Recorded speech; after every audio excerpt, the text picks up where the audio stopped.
So, after that disaster in Alaska, where Trump just basically showed the entire world that he's literally Putin's little puppy, Trump got his talking orders from Putin about giving up land for any kind of peace or ceasefire. I mean, that's what Putin wants. That's what Trump agreed to. That's why his entire staff was shocked. Shocked, I tell you, shocked that Donald Trump capitulated to Putin because they see him as this great, strong man. Now, Putin owns him. Putin uses him and has been doing it for decades. So he calls Zelensky because he's getting pressure. You need to have a meeting with Zelensky. We need a three-way meeting to get anything done. So he calls Zelensky, and Zelensky agrees to a meeting. But all of a sudden, the EU goes, yeah, okay, that's cool. We're coming. President of France is coming. Chancellor of Germany is coming. Finnish premier is coming. Other officials from the EU are coming. Why? Because they saw what happened when Zelensky showed up in the White House before, and he got bodied by J.D. Vance and Marjorie Taylor Greene's boyfriend. And they just tried to harangue him and to give him what he wanted, and he told them basically, fuck you, and left.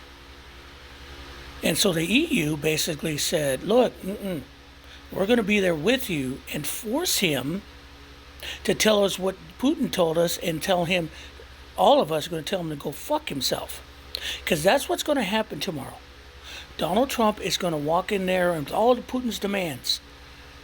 Because for some reason, Trump is fucking convinced that if he gets Zelensky, bully Zelensky and stop the fighting, he'll get his Nobel Peace Prize. He is so obsessed with that because Obama got his. Got one. It's eating at him. That's why he got rid of Obama's picture in the White House.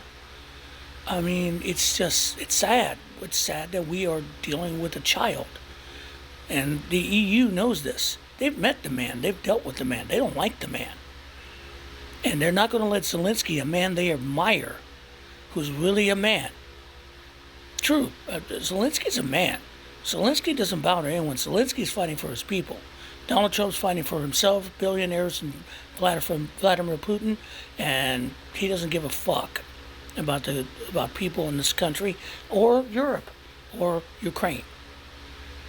So that meeting tomorrow is going to be, if you thought Alaska was bad, holy mother of God, he's going to get rolled. He's going to walk in that meeting, and they're all going to be standing there, and trust me, Marcone is going to be point man because he hates the dude. Also, he knows that his wife wants him. Trust me. Yeah, that's not going to go well. And that's the thing. This is not diplomacy. This is Trump thinking that diplomacy is some kind of reality show. It's not. This is stuff that should have been worked out with low-level people and your Secretary of State before you have meetings with heads of states. But Trump doesn't work like that. And Marco Rubio is nothing but he's nothing. Marco Rubio is just a bag of bones sitting there doing whatever Trump tells you. That's why he got pissed at with the interview with Fox News when they asked him why we didn't get a ceasefire, and he got all pissy, basically saying, don't blame me. Yeah, don't blame you because you took that position that has no power. Trump just has you in there because you kissed his ass, and you don't want to back out because then you'll look bad. Dumbass.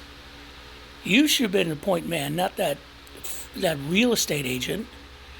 But here you are. And the rest of those people are going to look at you and laugh at you. Anything that comes out of your mouth, Marco, you fucked up. So I'm looking forward to the abject, total ass-kicking that the EU and Ukraine are going to give Trump. And the whining that's going to come out from it. Because I'll guarantee you, you saw all the ass-kissing that Trump gave Putin. He's not giving it to these people. Watch what happens. But in the end, Donald Trump will look like a fool, and nothing will get done.